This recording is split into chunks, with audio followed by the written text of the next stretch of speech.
para que exista un mercado de exportación de agro necesitamos un tipo de cambio estable. Si no, no funciona el comercio y la exportación de agro. No hay oferta de granos en el mercado si no hay estabilidad. Así que si el gobierno logra con este esquema, con ciertas flexibilidades que comentaba Maxi recientemente, hoy, estabilizar el tipo de cambio, nosotros nos sentimos absolutamente cómodos en operar, porque el productor, el intermediario, la cooperativa, el puerto, el exportador, todos vamos a saber cuál es el tipo de cambio y no vamos a tener que estar despertándonos toda la mañana con una enorme duda de qué va a pasar. Y Gustavo, me interesa, bueno, primero que cuentes un poquito qué está pasando ahora en el mercado cambiario y después hablamos un poquito de lo que yo llamo un plan de autosalvataje que generó el gobierno más allá de Trump para poder llegar estabilizado a la elección. También fue clave en septiembre ese plan de emergencia para conseguir creo que 7.000 millones de dólares en total en septiembre en el mercado cambiario, ¿no? Pero bueno, contame un poquito qué está pasando ahora, cuál es la dinámica hoy del sector agroexportador. Bueno, mira, todo régimen especial, como bien decís, es naturalmente un shock de granos y un shock de divisas. En este caso en particular tuvo algunas condiciones especiales, como era el techo de los 7.000 millones de dólares a través de un registro que llevó a una competencia feroz de todas las empresas para acelerar los registros y por lo tanto anticipar divisas. Este concepto de anticipo de divisas siempre se da con todo régimen. Lo que implica es que los dólares que tenían que estar en noviembre o diciembre se anticiparon para ese régimen. Entonces hoy estamos teniendo un flujo de ingreso de divisas menor. Vamos a estar cerrando el mes de octubre también con un flujo bastante menor a lo que fue septiembre, que terminamos por arriba de los 7.000 millones. En segundo lugar, un mercado de granos que hasta hace unos días venía con un ritmo muy lento. En primer lugar, porque veníamos justamente de compras masivas de los productores de más de 14 millones de toneladas que habían vendido en muy pocos días a un precio muy, muy competitivo. Y el segundo, por lo tanto, había anticipado. Y el segundo es por el efecto natural de las campañas electorales. Siempre el mercado de granos va a par y paso de las campañas electorales, pero sobre todo del mercado cambiario. Ante volatilidades e incertidumbres cambiarias, el mercado de granos se paraliza porque nadie va a vender un grano valuado en dólares que al día siguiente puede tener un valor mejor. Así que esto te diría, Maxi, que hasta el día viernes teníamos una condición de venta muy limitada o reducida. El lunes nadie se movilizó también porque hubo una caída importante del tipo de cambio y ahora estamos viendo que tal vez el tipo de cambio pueda empezar a buscar una zona de equilibrio y de sostén. Vamos a ver qué pasa con los próximos días y es la condición sine qua non para que el mercado de granos se reactive. Un mercado de granos que se reactivaría con estabilidad cambiaria, pero también porque se nos viene encima una gran cosecha de trigo. Por suerte la Argentina ha tenido un gran clima, muchas lluvias, como hemos padecido, pero es un gran clima que lleva a que tengamos una producción por arriba de los 22 millones de toneladas, una capacidad, una oferta exportable superior a los 15 y 6 millones de toneladas, y hoy hay registrado para exportar únicamente 2 millones de toneladas. Esto significa que a partir de fines de noviembre, dentro de 4 semanas, el mercado de granario debería volver a activarse y entonces podamos ver también algún flujo también de divisas en ese sentido. Hoy se está viendo una oferta de divisas de cuánto diario en el mercado cambiario, en el mercado oficial. La oferta de divisas actual está en un promedio entre 30 y 40 dólares diarios. 30 y 40 millones de dólares diarios. Sí, correcto. Una oferta que en algún momento, obviamente en estos periodos extraordinarios, ya sea por el adelanto de bajas retenciones, estaba arriba de los 200, 300 millones de dólares diarios. Sí, recordá, Maxi, que en esos días se produjo un shock de divisas y en 3 días hubo que extraer 6.300 millones de dólares. Entonces, naturalmente, los promedios rompieron cualquier récord o cualquier registro en ese sentido, pero si uno ve los flujos históricos del mes de septiembre, siempre entre 150 y 200 millones podía ser natural. Cuando ves los flujos de octubre, naturalmente octubre empieza a ser un mes flaco, al igual que noviembre, pero deberíamos estar entre 100 y 120 y hoy estamos entre 30 y 40, que es el resultado del anticipo de las divisas del régimen excepcional y espontáneo que hizo el gobierno. Y en diciembre, con el trigo, ¿a cuánto podría irse la oferta diaria? La oferta va a crecer naturalmente. El productor agrícola tiene una tendencia natural a no guardar el trigo. Es una cosecha que nosotros llamamos zafrera, porque se cosecha y se vende y gran parte va a puerto y la parte que queda sí se reserva para ir vendiéndole a los molinos para la fabricación de harina y todos los procesos de panificación posterior.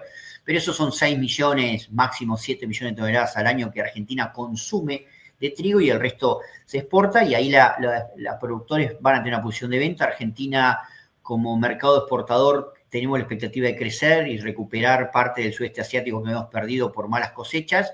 Lo que sucede más que también es que estamos con una posición muy agresiva de Estados Unidos en esos mercados, con un Trump jugando muy duro con los mercados donde Argentina habitualmente vende, como es el caso de Indonesia, por ejemplo, Vietnam, donde el gobierno americano le indica que hay que comprar producto americano y no producto argentino o brasilero. Así que ahí vamos a tener alguna competencia importante y dura en los próximos meses, pero el flujo de divisas debería mejorar en relación con los flujos diarios que hoy estamos teniendo. Pero se podría ir ¿a qué valores? ¿100 millones de dólares diarios de agrodólares? A comienzos de campaña, claramente sí, estaríamos en eso y puede ser que vaya eso mejorando en forma ascendente más cercano a fines de diciembre, comienzo de enero. Bueno, contá un poquito qué pasó con el tema este del plan de retenciones cero, que estuvo abierto solo 3 días y que generó muchas críticas de los productores sojeros. ¿Cómo se negoció eso? ¿Cómo se llegó a eso? Porque quedó la visión de que el gobierno consiguió un salvavidas temporario, fue clave, de los 6.000 millones de dólares que ingresaron en una semana. 2.000 los compró el Tesoro y 4.000 fueron al mercado cambiario para mantener estabilizado el dólar en ese momento, y después se empalmó con, ya a partir de la otra semana, con el rescate directamente de Scott Bessent, del secretario del Tesoro de Estados Unidos, ¿no? Después el Tesoro vendió esos 2.000 millones de dólares que había comprado para mantener la estabilización cambiaria y después ya se hizo cargo el tío Scott Bessent del mercado cambiario.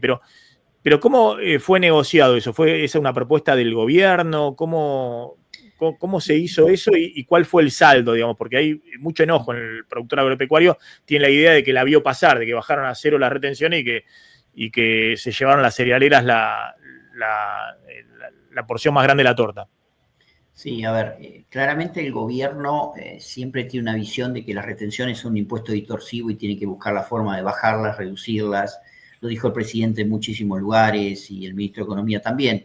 Así que frente a un escenario de un mercado altamente inestable cambiario, vieron una ecuación positiva en suspender retenciones por un tiempo determinado, dar ese mensaje justamente al sector agropecuario tan ansiado y esperado, y por otro lado también generar un shock de divisas muy rápido que pudiera reducir las enormes tensiones cambiarias que estábamos sufriendo. Así que el gobierno diseñó este esquema. Es un esquema novedoso, Maxi, porque tuvimos 8 esquemas parecidos, pero no iguales con el gobierno anterior, si se quieren los dólares de masa, y un esquema de dólar blend, recordemos dólar exportador, que fue la primera medida que tomó el gobierno del 80-20, 80 sí. al MULC y 20% CCL, que duró casi un año y un par de meses más. Y ahora fue algo novedoso. ¿Qué fue lo novedoso? Había un régimen que duraba hasta el 31 de octubre, pero la segunda parte de ese artículo decía hasta juntar 7.000 millones de dólares en registros de contratos de exportación. En general, los productores y todo el mercado dijo, bueno, espero hasta el 31, porque siempre los otros regímenes, los últimos 3-4 días, el exportador sale presionado a comprar y me da el mejor precio posible del mercado. Entonces muchos se fueron a dormir la siesta, a relajarse, no se dieron cuenta que había una segunda parte novedosa que el gobierno había instrumentado, que era esta competencia de registros. ¿Los registros cómo son? Los registros son independientes e individuales de las empresas. Nosotros somos Maxi, vos una empresa, yo otra, y así cada uno de los que está conectado, otra empresa, y cada uno no sabemos qué está registrando el otro en ese momento, por lo tanto ninguno quiere perder la posición de mercado y entonces uno empieza a registrar tratando de ganarle al otro sin saber con quién está compitiendo. En ese ejercicio de competencia perfecta, se llegaron a los 7.000 millones de dólares en un tiempo récord. Pero discúlpame, Gustavo, pero hay 5 empresas que tienen una posición muy grande en el mercado, ¿no? Y de hecho son las que principalmente registraron esas declaraciones juradas de exportación. En general, incluso todas multinacionales, ¿no? Porque las locales, ¿cómo era la dinámica? El que registraba tenía que ingresar a los 3 días los dólares, o sea que era financiamiento de la propia empresa. Y las multinacionales son las que tienen un acceso directo al financiamiento externo, ¿no? De traer dólares de afuera. Todas las empresas tuvieron que ir al financiamiento externo. No es nada fácil porque tenés que hablar no solamente con el financiero de la empresa, supongamos que fuera una multinacional con casa matriz, sino también con el oficial financiero del banco que le presta la matriz para prestarle a la Argentina, en un momento en el cual el financiero de ese banco leía que el riesgo país de la Argentina volaba, que el tipo de cambio volaba y que no se sabía qué iba a suceder en materia electoral. Así que el ejercicio de las empresas locales e internacionales fue enorme para convencer de que le prestaran justamente un monto extraordinario. Las locales también jugaron, Maxi. Históricamente en Argentina en los últimos 15, 20 años la participación de 8 empresas representan el 95% de las exportaciones de grano y subproductos de la Argentina, y esas son las 8 que quedaron posicionadas, con distintos lugares, pero quedaron todas posicionadas. Las argentinas también pudieron jugar. Y lo que se replicó, si se quiere, en ese esquema es la típica configuración de exportación. Ahora bien, los productores se quejaban porque decían, bueno, voy a esperar más al fin del régimen, el régimen terminó muy rápido, pero no terminó rápido, fue la mejora de precio, porque hasta hace unos días la mejora de precio fue sustancialmente superior a los derechos de exportación. Es decir, hoy un derecho de exportación está al 26% y tenés un precio que hoy está pagando una retención entre 10 y 14% y que hasta hace unas semanas atrás seguía pagando una retención casi cero. Por lo tanto, te diría que hoy los productores también han tenido un beneficio sustancial. Algunos centros de estudio, como la Fundación Mediterránea, algunos otros hicieron cálculos y se dieron cuenta que 3/4 partes de estos beneficios habían sido trasladados a los productores. Así que te diría que fue un juego de suma positiva para todos, porque también el productor... Vos decís que ¿de qué beneficio estamos hablando? Había 26% de retención sobre 7.000 millones de dólares, eso te da más o menos 1.500 millones de dólares, ¿no? Que es eran distintas posiciones arancelarias, pero no sé, 1.300, 1.500 millones de dólares. El tema era quién se repartía eso que dejaba de recaudar el Estado. Si se lo repartía había mejor precio, obviamente, el productor o la cerealera. Vos decís que, ¿cómo se repartió eso? Bueno, justamente, eso va a precio. El precio del productor es el reflejo directo de cómo se transfiere un ingreso fiscal a un ingreso directo a operadores económicos y empresas. De acuerdo a varios estudios que hay, entre ellos la Fundación Mediterránea, consideran que hubo 3/4 partes al precio lleno al productor y 1/4, si se quiere, a la industria. La industria asumiendo un costo financiero mayor, porque traer a la Argentina 6.300 millones de dólares frente a un escenario de alto riesgo país y los problemas que había, generaba naturalmente un costo financiero adicional, y ese costo financiero se traslada a precio naturalmente, pero además hay que ir cubriéndolo con los embarques. Por eso es que estamos tan focalizados en completar todos los embarques de todo lo que ya trajimos a la Argentina. Y ahí, Maxi, permíteme te comente, estamos justos en un conflicto sindical lamentablemente sin solución, pareciera este momento, con lo cual puede ser que la semana que viene, a partir del día 6, tengamos un paro nacional en todos los puertos, si es que no se arriba a algún acuerdo, y eso va a complicar la operatoria, pero también los ingresos de dólares a futuro, ¿no? A ver, y ya lo dejo a Martín. Tenemos la oportunidad de hablar con Gustavo Idígoras, que es el presidente de CERA-SEC, que es el Centro de Exportadores de Cereales y de la Cámara de Oleaginosas. Algunos lo llaman irónicamente el señor de los dólares, el que negocia con los distintos gobiernos la oferta de los agrodólares, son los exportadores del sector agrícola.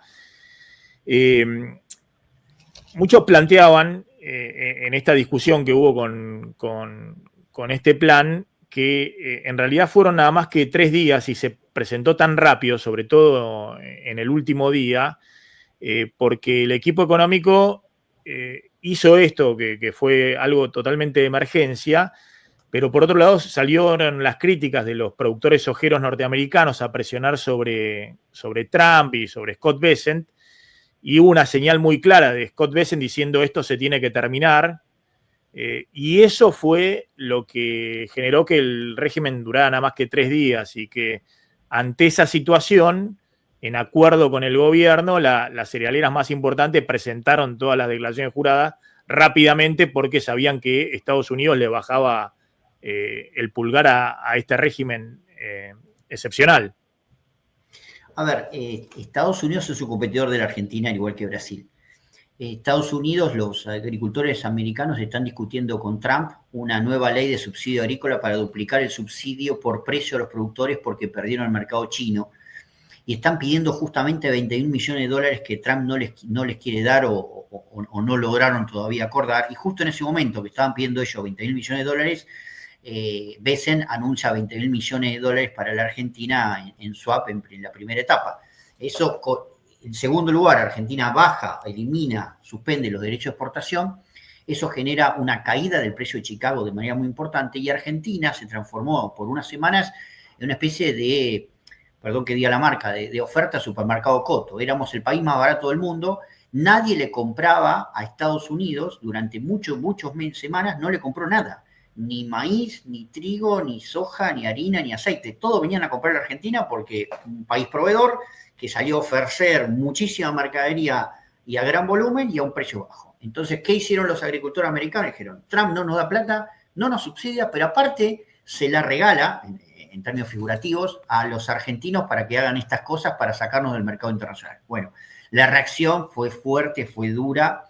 ¿Eso generó un ruido en el mercado argentino? Sí, efectivamente, generó un ruido, pero no fue un pedido del gobierno argentino de aceleren, sino que ese ruido fue una variable más de incertidumbre, Maxi. Cuando vos estás en un régimen temporario y decís cuánto puede durar, bueno, esa incertidumbre te lleva a tomar... Puedo decir que cada empresa, cada cerealera dijo, bueno, apuremos esta presentación de declaraciones juradas porque Trump le baja la palanca. Porque la incertidumbre puede ser tal de que tal vez este régimen dura menos de lo que está escrito en el decreto, entonces tomemos mayores decisiones y riesgos en ese sentido. Martín. Sí, Gustavo, le quiero preguntar, hay ahora después de las elecciones el gobierno ha ratificado, como ya lo había dicho, el sistema de bandas cambiarias e incluso está incluido en el presupuesto 2026 que van a encarar los gobernadores a partir de hoy, que se están juntando ahí con el presidente. Considerando el precio actual de la soja, que bueno, ha subido en los últimos días, ¿no? A un máximo del año, pero de todas maneras no ha sido un gran año para el precio de la soja, y el nivel actual de retenciones. ¿Ustedes como sector están ok, digamos, con esa continuidad del régimen o plantean, como desde otros sectores, expresamente la necesidad de un régimen de una libre flotación o que permita un tipo de cambio más alto? Lo primero que nosotros siempre decimos es que para que exista un mercado de exportación de agro necesitamos un tipo de cambio estable. Si no, no funciona el comercio y la exportación de agro. No hay oferta de granos en el mercado si no hay estabilidad. Así que si el gobierno logra con este esquema y con ciertas flexibilidades que comentaba Maxi recientemente, hoy, estabilizar el tipo de cambio, nosotros nos sentimos absolutamente cómodos en operar, porque el productor, el intermediario, la cooperativa, el puerto, el exportador, todos vamos a ver cuál es el tipo de cambio y no vamos a tener que estar despertándonos toda la mañana sabiendo, con una enorme duda de qué va a pasar. Eso es la condición sine qua non. Lo que sí también nos parece razonable es que a través del Banco Central puedan incrementar las reservas, porque eso hace la estabilidad del tipo de cambio y también hace a la estabilidad del régimen sin este tipo de regímenes sorpresivos, esporádicos y coyunturales, que también generan muchísimas distorsiones hacia afuera, porque Argentina sale a sobrevender una mercadería que podríamos venderla mejor, se estresa el sistema de logística en Argentina y en el mundo y genera muchos inconvenientes también en materia financiera. Así que para nosotros no importa el tipo de cambio, lo que importa es la estabilidad del mismo.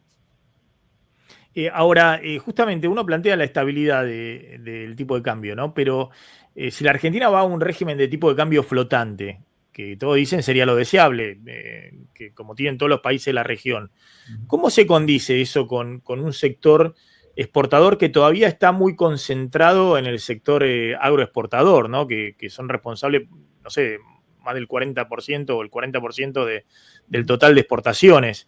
Entonces, ¿cómo se condice? Si vos me estás planteando que, porque en los tipos de cambio flotante, bueno, los dólares a veces van para arriba, después en otro momento van para abajo, los bancos centrales pueden moderar un poco, pero no hay un tipo de cambio fijo ni este techo de las bandas cambiarias. ¿Puede haber una normalización con un tipo de cambio flotante? La verdad que nosotros alentamos justamente un tipo de cambio libre, porque te da la previsibilidad de que únicamente es la oferta y la demanda de divisas, y también hay una oferta genuina, no solo estatal, de divisas. Y creo que eso es lo que hoy necesitamos recrear en el mercado cambiario en Argentina y darle esa estabilidad. El tipo de cambio libre, que es flotante como cualquier país del mundo, también te lleva a la necesidad de una mayor competencia. Cuando no tenés una intervención o una perspectiva, como era, por ejemplo, el crawling peg en Argentina, vos ya sabías qué pasaba la semana que viene con el tipo de cambio y el mes que viene, con lo cual no estabas compitiendo tanto en capturar oferta o en ser competitivo en la demanda. En un tipo de cambio libre, que es flotante, naturalmente tenés que ejercitar mucho más esa capacidad de competir internamente y hacia afuera también. Así que nosotros lo alentamos plenamente eso. Y el otro tema, ¿cómo se condice con el tema este de que los norteamericanos creen que los argentinos se quedan, o los exportadores argentinos, los productores argentinos van a copar el mercado chino, y por otro lado, las plantas de crushing de aceite, de harina locales, siempre dicen que tienen capacidad ociosa? Bueno, mirá, ese es nuestro gran dilema que convivimos cotidianamente, porque Es decir, que falta soja en Argentina, digamos. Claro, en Argentina falta soja. Y este año, además, falta más todavía, porque China compró 12 millones y medio de toneladas, cuando históricamente compra entre 3 y 4 millones. Por lo tanto, 3, 4 veces más compró este año debido a... Es decir, China te compra directamente, ¿qué es lo que te compra China? No te compra... Poroto, porque China busca industrializar en destino, nosotros buscamos industrializar en origen. Queremos industrializar acá con empleo industrial aceitero argentino. Sí. Ellos quieren industrializar con empleo aceitero China. Y cada vez que queremos venderle más aceite o más harina, si bien están abiertos formalmente, ellos tienen licencias automáticas, restricciones, etcétera, etcétera. Cuando se pelean con los americanos, vienen a buscar a la Argentina lo que Estados Unidos no le da. Y por tanto se nos lleva materia prima, que es la materia esencial para que la industria mayor generadora de divisas pueda seguir vendiendo. Poroto. Se llevan poroto. Claro, para nosotros, empresas que tienen fábricas enormes, están cargando barcos de poroto sin procesar. Y la verdad que eso no sería la ecuación ideal. Por eso que lo que acaba de pasar esta semana en Seúl, para nosotros no es mala noticia. Primero porque estabiliza el mercado de precios de Chicago en materia de soja. ¿Qué pasó en Seúl? A ver, contá, ¿qué pasó en Seúl? Trump y Xi Jinping se reunieron, estuvieron discutiendo la agenda bilateral, y Trump salió diciendo que, además de alabarlo, como hace Trump habitualmente con los líderes mundiales, dijo que Xi Jinping se comprometió a comprar muchos barcos de harina de poroto de soja. Eso automáticamente disparó de manera alcista el precio en Chicago, y para nosotros es una buena noticia que Estados Unidos vuelva a venderle poroto, porque eso nos da la posibilidad a nosotros de industrializar y venderle al resto del mundo, Vietnam, Indonesia, Malasia, Europa, etcétera, la harina y el aceite, que es el agregado valor que le damos. Es decir, es un escenario mejor porque sube el precio de la soja, al mismo tiempo mejora la posición del productor y vos le podés comprar poroto para industrializar y exportar a esos destinos industrializados, harina y aceite. Exacto, sin la presión de compra china, que nosotros ya lo vemos eso en estos últimos 2 meses, fue muy importante. El gran ganador, si se quiere, de la baja de retenciones temporales como comprador mundial fue el gobierno chino. ¿Y la India qué rol juega? Bueno, la India es el gran comprador mundial de aceites. Aceite de soja, ahora estamos creciendo en girasol. Los indios usan muchísimo el aceite en las preparaciones alimenticias, tanto hogareñas como callejeras. Y Argentina es el gran proveedor de aceite de soja junto con Brasil. Competimos en girasol con Ucrania y con Rusia en ese mercado. Y por lo tanto la India me pasó ese día, Maxi, cuando Adorni anuncia por Twitter la medida antes de que tengamos la reunión a las 9 de la mañana con el ministro de Economía. 10 minutos después, el presidente de la industria aceitera de la India me estaba llamando por WhatsApp diciendo si era cierto lo que estaba leyendo traducido por inteligencia artificial en su teléfono, porque estaba sumamente contento él porque iba a comprar aceite de soja argentino con rebaja.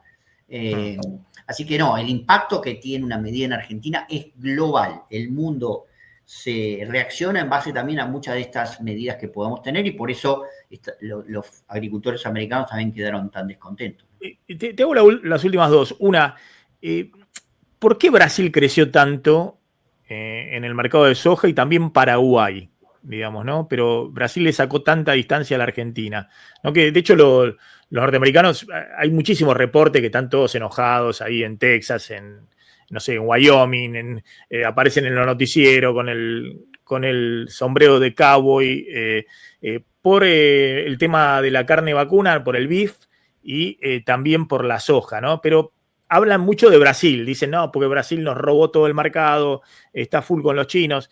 ¿Es así? ¿Brasil se convirtió verdaderamente en un líder en el tema sojero? Brasil es una potencia mundial agroindustrial. Brasil tomó la decisión con Lula y con Bolsonaro de tener una política de Estado agroindustrial, sacar de la pobreza a más de 10 millones de personas, transformando pueblos y aldeas que eran muy pobres en ciudades sumamente urbanizadas, basadas en la agroindustria. Y un dato concreto, Brasil hoy produce 200 millones de toneladas de soja. Cuando Argentina producía 50, Brasil producía 30, hoy producen 200 y nosotros seguimos en 50 millones. Estados Unidos le vendía sobre 100 millones de toneladas de poroto de soja que importa a China por año, 60 a 70 millones aproximadamente. Brasil le vendía 15, 20 y el resto a Argentina. Hoy Brasil le vende 70 millones de toneladas, Argentina 10 o 12 y Estados Unidos 0. Eso es el fenómeno global. Y todo lo que Brasil agarra hoy en agricultura lo transforma en oro. Crece y es imparable. Impresionante esos datos que estás dando. ¿Brasil no tiene retenciones a la exportación de soja? Brasil tiene retención cero para todos los productos y además tiene inversiones en infraestructura para hacer esos 1.500 kilómetros que tiene de la zona de producción hasta los puertos. Está construyendo nuevos puertos y está construyendo con la industria, con las empresas chinas, una ruta del Atlántico al Pacífico para también tener doble salida con sus mercaderías. Qué bárbaro. ¿Y eso fue una política de Estado, más allá de Lula, Bolsonaro? Es una política de Estado. Lula, por más que tenga una visión por ahí antiagro en muchas cosas, yo no se le ocurriría tocar eso porque sabe que es destruir la economía brasilera. Qué impresionante. Bueno, y la última que te hago es, ¿cuándo vuelven los dólares fuertes del agro? En esta, ¿no? El gobierno espera que, obviamente, con la baja del riesgo país, empiecen a ingresar dólares financieros, inversión directa, salgan algunos dólares del colchón, pero todos saben que los dólares seguros son los que vienen del agro. Así que vos sabés mejor que nadie. ¿Cuándo ingresan los dólares de nuevo, fuerte? Como te decía hoy al inicio, dólares del verano deberían haber por trigo y cebada, pero los dólares fuertes naturalmente vienen con la cosecha gruesa, que es el maíz y la soja que sacamos a partir de fines de abril, comienzo de mayo. Así que mayo, junio y julio siempre son meses fuertes de agro que se generan superávit de divisas mensuales, donde habitualmente los bancos centrales aprovechan para comprar y reforzar sus reservas. O sea que va a haber que encontrar un puente, alguna transición para llegar a pasar el verano, digamos, para llegar a fines de abril, mayo. Bueno, todo va a depender, porque por ahí hay una oferta no estatal de divisas en el mercado, ¿no? Si hay una confianza y una estabilidad macroeconómica y cambiaria, tal vez eso genere algún estímulo. Recordemos que tenemos un RIGI abierto, que lamentablemente en agro está excluido. Tenemos la posibilidad de un nuevo RIMI, que sería una ley para el agro de inversiones, donde se calculan 15.000 millones de dólares. Esperemos que el legislativo salga de su largo letargo y empiece a legislar leyes en ese sentido. Así que tal vez hay algunos estímulos ahí en el medio que podrían activar esa generación de divisas.